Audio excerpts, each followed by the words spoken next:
ప్రస్తుత కాలంలో యువతరం ఏ పనైనా అప్పటికప్పుడు జరిగిపోవాలని కోరుకుంటున్నారు. అయితే చండీగఢ్లో 88 ఏళ్ల వృద్ధుడు మాత్రం పరిశుభ్రత కోసం ఎన్నో ఏళ్లుగా అలుపెరగని రీతిలో కృషి చేస్తున్నారు. సేవ చేయడమే జీవితమని చాటి చెబుతున్నారు. ఎప్పటికైనా సమాజంలో మార్పు వస్తుందని గట్టిగా నమ్ముతూ నగరంలో ప్రతిరోజు చెత్త ఏరి వేస్తున్నారు. ఆయనే చండీగఢ్కు చెందిన రిటైర్డ్ డీఐజీ ఇందర్జిత్ సింగ్ సిద్ధు.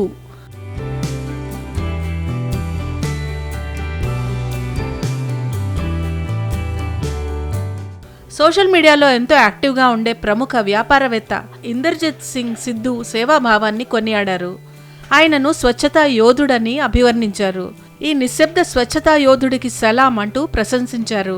ప్రతిరోజు ఉదయం 6 గంటలకే సిద్ధు తన సైకిల్ రిక్షా లాంటి బండితో బయలుదేరుతారు. చండీగఢ్ సెక్టార్ 49లోని రోడ్ల పక్కన పడి ఉన్న చెత్తను ఏరువేస్తూ ముందుకు సాగుతారు. జాతీయ స్థాయి స్వచ్ఛ సర్వేక్షణలో చండీగఢ్కు ర్యాంక్ రాకపోవడం ఆయన్ను బాధించింది.